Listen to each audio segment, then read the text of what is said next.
Hello दोस्तों, RV रोचक कहानी में आपका स्वागत है। आज की कहानी शुरू करते हैं।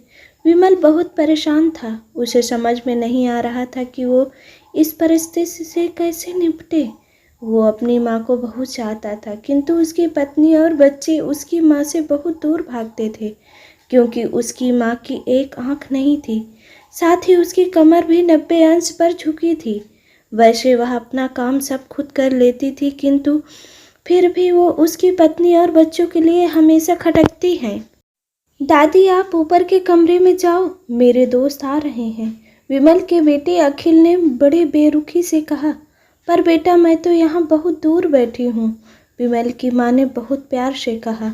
नहीं, आप उनके सामने मत रहो, वो मुझे चिढ़ाते हैं, अखिल ने जोर से डांटते हुए कहा। क्या हुआ अखिल, क्यों चिल्ला रहे हो? विमल की पत्नी कामनी ने किचन से ही आवाज़ लगाई। देखो न माँ, ये दादी यहीं ड्राइंग रूम में बैठी हैं और मेरे दोस्त आ रहे हैं, अखिल ने शिकायत भरे लहजे से कहा।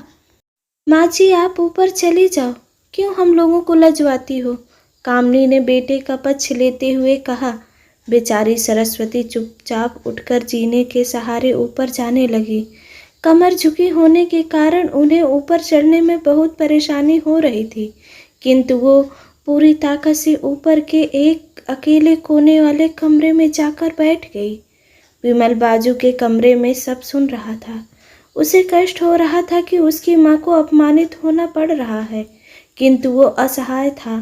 अगर वो कुछ कहता तो पत्नी और बच्चे उसका विरोध करने लगते हैं। दूसरे उनके तर्क भी सही लगते हैं। क्योंकि वो एक प्रशासनिक अधिकारी था, उसका सामाजिक स्तर बहुत ऊंचा था।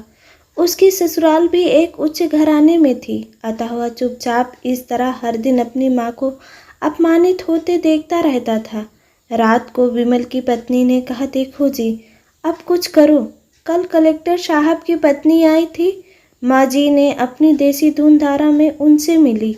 मुझे बहुत शर्म आ रही थी, बताते हुए कि ये मेरी सास है। मैंने कह दिया कि दूर की रिश्तेदार हैं, इलाज कराने आई हैं। विमल को रोना आ गया, किंतु फिर भी वह चुप रहा। उसे समझ में नहीं आ रहा था कि वो क्या करे। अपने बेटे की मना स्थिति को सरस्वती अच्छी तरह से जानती थी और बेटे को कोई कष्ट न हो इसलिए वो हर बात को चुपचाप सह लेती थी। विमल बहुत उदास रहने लगा। एक तरफ परिवार और सामाजिक स्तर पर जीने की प्रतिबद्धता थी, तो दूसरी ओर माँ। आखिर माँ से अपने बेटे की यह हालत नहीं देखी गई। एक दिन उसने अपने बेटे से कहा, विमल, बहुत दिन हो गए हैं, मैं अपने गांव जाना चाहती हूँ, मुझे वहाँ पहुँचा दो। मेरा यहाँ मन नहीं लग रहा है। किंतु माँ, वहाँ तो कोई नहीं है, तुम्हारी देखभाल कौन करेगा? विमल ने आश्चर्य से पूछा। अरे, सब गांव वाले तो हैं, और वो तुम्हारे मामा जी तो उसी गांव में रहते हैं, और फिर हम सारी व्यवस्थाएं कर आएंगे ना। कामनी को तो जैसे मन की मुराद मिल गई हो। हाँ बेटा, बहू सही कह रही है, सरस्वती ने लंबी सांस लेते हुए कहा। विमल जानता था कि गांव में माँ की देखभाल करने वाला कोई नहीं है, लेकिन अपनी पत्नी की जिद के कारण वह अपनी माँ को गांव छोड़ने पर विवश हो गया। माँ को गांव छोड़कर आते वक्त उसे रोना आ रहा था तथा अपनी बेबसी पर गुस्सा भी आ रहा था, किंतु परिवार, पत्नी और समाज ने उसके इन मनोभावों को दबा दिया और वो सुकून सा महसूस करने लगा। कुछ दिनों के बाद उसके चाचा, जो अमेरिका में रहते थे, आने वाले थे। जब विमल बहुत छोटा था, उसके पिता जीवित थे, तब वो भारत आए थे और उसके बाद वो अब भारत आने वाले थे। पूरा परिवार और आस पड़ोस बहुत उत्साहित था। अमेरिका से विमल के डॉक्टर चाचा आ रहे थे। डॉक्टर चाचा ने जैसे ही घर में कदम रखा, सबने मिलकर बहुत उत्साह से उनका स्वागत किया। क्यों, विमल भाभी नहीं दिख रही हैं? कहाँ हैं? डॉक्टर रमेश ने उत्सुकतापूर्वक पूछा। जी, वो गांव में रहती हैं, यहाँ उनका मन नहीं लगा, कामनी ने सपाट लहजे में उत्तर दिया। डॉक्टर रमेश ने विमल की ओर देखा तो विमल ने अपनी आंखें झुका ली।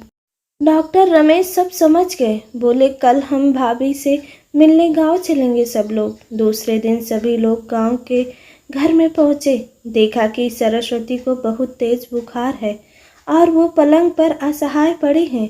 डॉक्टर रमेश दौड़कर सरस्वती के पास गए, उनके पैर छूकर रोने लगे। सरस्वती की ये हालत उनकी कल्पना से परे थी। वाह बेटा विमल, तूने तो नाम उजागर कर दिया। अपनी माँ की ये हालत देखकर तुझे तो शर्म भी नहीं आ रही होगी। डॉक्टर रमेश ने विमल को लगभग डांटते हुए कहा, नहीं देवर जी, विमल का कोई दोष नहीं है। मैं खुद गांव आई थी। सरस्वती ने अपने बेटे का बचाव किया। मुझे सब पता चल गया है भाभी, आप चुप रहो। क्यों बहू, तुम्हें अपनी सास की कुरूपता पसंद नहीं है? समाज में तुम्हें नीचा देखना पड़ता है ना, है ना? डॉक्टर रमेश ने कामनी की ओर व्यंग्य से देखा। कामनी निरुत्तर होकर विमल को देखने लगी। आज तुम जिस सामाजिक स्तर पर हो वो इन्हीं की संघर्षों की देन है।